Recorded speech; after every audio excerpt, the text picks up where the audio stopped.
अंधेरी रात में जंगल में एक बेहद प्राचीन वृक्ष के नीचे राजा कहर सिंह आंखें बंद करके तेज आवाज में मंत्र पढ़ रहा था कि तभी रंग बिरंगी किरणों के साथ एक सुंदर स्त्री वहां पर प्रकट हो गई। अपनी आंखें खोलो राजा कहर सिंह, मैं तुम्हारी साधना से प्रसन्न हुई। बोलो, क्या चाहते हो? मेरे पड़ोसी राजा विक्रम सिंह ने अचानक से मेरे राज्य पर हमला कर दिया और मुझे और मेरे परिवार को राज्य से बेदखल कर दिया। सीधे सीधे ये क्यों नहीं कहते कि तुम उससे जीत नहीं पाए? हाँ, तुमने सही कहा। तुमने अपनी प्रजा पर अत्याचार करने की सीमा पार कर दी थी। राजा विक्रम एक दयालु राजा है। उसने तुम्हारी प्रजा को तुम्हारे अत्याचारों से बचाने के लिए तुम पर हमला किया है। अरे तो मैं अपने राज्य का राजा था, मैं अपनी प्रजा के साथ कुछ भी करता, इससे राजा विक्रम को क्या समस्या थी? और वैसे भी मैंने यहाँ तुम्हें राजा विक्रम की प्रशंसा करने के लिए प्रसन्न नहीं किया है पाताल की देवी। तो फिर अपनी इच्छा बताओ। मैंने सुना है कि तुम्हें वो शक्ति प्राप्त है जिससे तुम किसी भी मनुष्य को अमर बना सकती हो। हाँ, तुमने सही सुना है। मैं चाहता हूँ कि तुम मुझे अमर बना दो और मुझे वो शक्तियां प्रदान करो जिससे राजा विक्रम तो क्या, कोई भी राजा मेरा मुकाबला नहीं कर पाए। तुमने अमरता मांगने में देर कर दी राजा कहर सिंह, क्योंकि तुम्हारी मृत्यु किसी के हाथों लिखी जा चुकी है। परंतु मैं तुम्हें वो शक्तियां दे सकती हूँ जिसे पाकर तुम बहुत ताकतवर हो सकते हो और कोई भी राजा तुम्हारा मुकाबला नहीं कर सकता।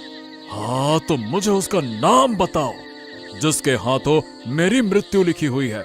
मैं उसे समाप्त कर दूंगा। बताओ। समय आने पर तुम्हें स्वयं पता लग जाएगा। तो फिर मुझे बहुत शक्तिशाली बना दो। राजा कहर सिंह ने इतना कहा ही था कि तभी पाताल की देवी की आंखों से रंग बिरंगी किरणें निकलने लगी। कुछ ही देर में राजा कहर सिंह अपने अंदर एक अद्भुत शक्ति महसूस करने लगा। पाताल की देवी वहाँ से गायब हो गई। हाँ। अब मैं राजा विक्रम को हराकर उसका राज्य उससे छीन लूंगा। राजा विक्रम ने तो मुझे जीवित छोड़ दिया था, परंतु मैं उसे जीवित नहीं छोड़ूंगा। अगले दिन राजा कहर सिंह ने अपने बचे हुए सैनिकों को लेकर राजा विक्रम सिंह के महल पर धावा बोल दिया। अद्भुत शक्तियां होने की वजह से कोई सैनिक राजा कहर सिंह का मुकाबला नहीं कर पाया। राजा विक्रम अपनी गर्भवती पत्नी के साथ अपने कक्ष में बैठा हुआ था कि तभी राजा विक्रम सिंह के कक्ष में राजमहल के राजगुरु वहां आकर बोले, हाँ, महाराज महाराज महाराज, गजब हो गया। कहर सिंह ने हमारे राज्य पर हमला बोल दिया। उसके सैनिक महल के अंदर घुस आए हैं महाराज। कहर सिंह आ गया है। अगर ऐसी बात है तो अब मैं कहर सिंह को समाप्त कर दूंगा। नहीं नहीं नहीं नहीं महाराज, लगता है कि वो कुछ अद्भुत शक्तियां लेकर वापस लौटा है। हमारा कोई भी सैनिक उसका कुछ बिगाड़ ही नहीं पा रहा है। आपकी और आपकी पत्नी यानी कि महारानी की जान खतरे में है। आपको तुरंत महल से बाहर निकलना होगा महाराज। नहीं राजगुरु, नहीं, मैं एक राजा हूं और मैं डर कर भागूंगा नहीं। हाँ, आप मेरी पत्नी को गुप्त द्वार से सुरक्षित निकालकर यहाँ से बाहर ले जाइए और उसका ख्याल रखिएगा। मैं देखता हूँ इस कहर सिंह को। ठीक है महाराज, चिंता मत कीजिए, मैं महारानी को कुछ नहीं होने दूंगा। राजगुरु राजा विक्रम सिंह की पत्नी रानी रुक्मणी को महल के गुप्त द्वार से महल से बाहर की ओर ले गए।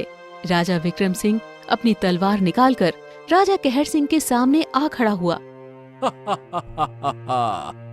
राजा विक्रम, अब तुम मुझसे मुकाबला नहीं कर सकते। वाह! इतना बोलकर कहर सिंह ने तलवार से सीधे राजा विक्रम के ऊपर वार कर दिया और राजा विक्रम वहीं पर ढेर हो गया। राजा विक्रम के मरते ही राजा कहर सिंह चिल्लाते हुए बोला, अब राजा विक्रम के राज्य का मैं नया राजा हूँ। मैं राजा विक्रम की प्रजा को ऐसा सबक सिखाऊंगा कि आने वाली 7 पीढ़ियां मुझे याद रखेंगी।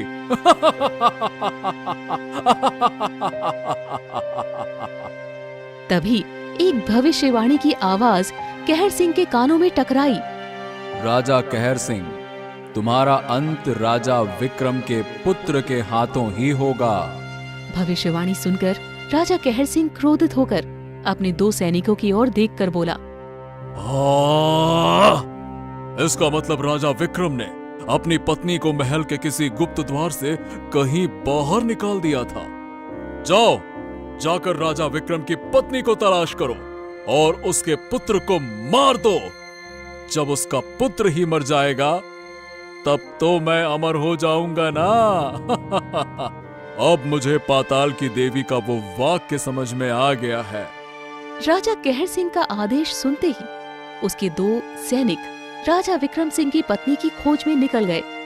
इधर राजगुरु रानी रुक्मणी को लेकर अपने प्रिय मित्र और राजा विक्रम के वफादार कन्हैया के घर पर पहुंच गए। वहां पहुंचते ही रानी रुक्मणी को प्रसव पीड़ा शुरू हो गई। कन्हैया राजगुरु की ओर देखकर बोला, राजगुरु, महारानी की तबीयत बिल्कुल भी सही नहीं है। हमें तुरंत दाई को यहाँ पे बुलाना होगा।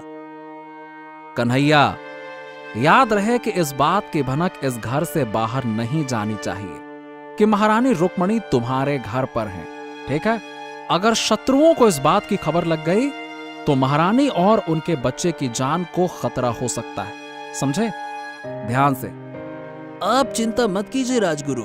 कुछ ही देर में कन्हैया एक दाई को बुलाकर वहां पर ले आया और वहां से चला गया। दाई कक्ष में प्रवेश कर गई।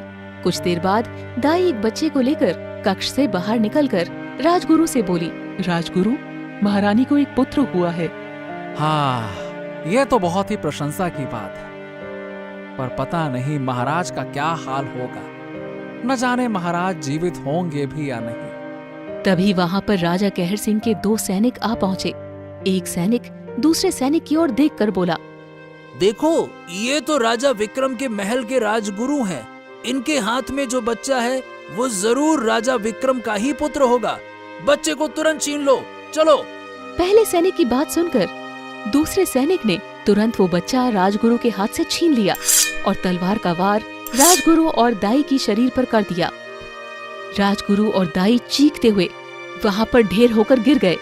दोनों सैनिक कक्ष के अंदर घुस गए, जहां पर रानी रुक्मणी बेहोश थी। दोनों सैनिक रानी रुक्मणी को मरा हुआ समझकर उसके पुत्र को लेकर चले गए। सैनिकों के जाते ही कन्हैया, जो कि उन सबसे छुपा हुआ था, रानी रुक्मणी के कक्ष में चला गया। कन्हैया के कमरे में प्रवेश करते ही रानी रुक्मणी को होश आ गया। कन्हैया रोता हुआ रानी रुक्मणी से बोला, महारानी, महारानी, राजा कहर सिंह के सैनिक आपके पुत्र को उठा ले गए। उन्होंने राजगुरु और दाई को भी मार दिया। आपकी जान भी खतरे में है महारानी। जल्दी आप मेरे साथ चलिए, मैं आपको एक सुरक्षित ठिकाने पर ले चलता हूँ, नहीं तो वो आपको भी मार देंगे। चलिए महारानी। कन्हैया महारानी रुक्मणी और उनके पुत्र को लेकर जंगल में बनी हुई एक झोपड़ी के पास चला गया। झोपड़ी के बाहर एक साधु बैठे हुए कन्हैया के साथ रानी रुक्मणी को देखकर बुरी तरह से चौंक पड़े। कन्हैया साधु को सारी घटना बताते हुए बोला, महारानी रुक्मणी की जान खतरे में है।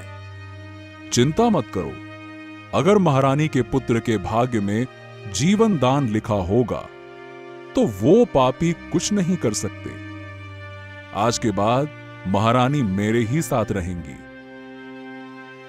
इधर वो सैनिक रानी रुक्मणी के पुत्र को लेकर एक नदी की ओर चले गए और दोनों ने रानी रुक्मणी के पुत्र को उस नदी में फेंक दिया और हंसते हुए वहां से चले गए। रानी रुक्मणी का पुत्र नदी में बहते हुए काफी आगे निकल गया। उस नदी के दूसरे छोर पर बिरजू नाम का एक भूतपूर्व नदी में स्नान कर रहा था। जैसी उसकी नजर नदी में बह रहे एक बच्चे पर पड़ी, उसने तुरंत उस बच्चे को उठा लिया। अरे, ये बच्चा तो जीवित है। तभी रंग बिरंगी किरणों के साथ वहां पर एक सुंदर स्त्री प्रकट हो गई, जो कि पाताल लोक की देवी थी। पाताल लोक की देवी को देखकर वो बुरी तरह से डर गया। डरो मत बिरजू, तुम्हारे हाथों में जो बच्चा है वो राजा विक्रम का पुत्र है। तुम्हें उस पुत्र की परवरिश करनी है और तुम्हें इसे युद्ध का प्रशिक्षण भी देना है। तुम्हें इसे वीर बनाना है। इतना बोलकर पाताल लोक की देवी वहां से गायब हो गई। बिरजू उस बच्चे की ओर देखकर बोला, तो तुम राजा विक्रम के पुत्र हो। मैं तुम्हारा नाम अशोक रखता हूं। बड़े होकर तुम अपने पिता के हत्यारों से बदला लोगे। ये बच्चा किसका है? बड़ा ही सुंदर बच्चा है। बिरजू सारी घटना बताते हुए अपनी पत्नी से बोला, ये बच्चा राजकुमार है रूपमती। अरे अब हमें ही इसकी परवरिश करनी है। शायद भगवान ने इसीलिए हमें अब तक संतान से वंचित रखा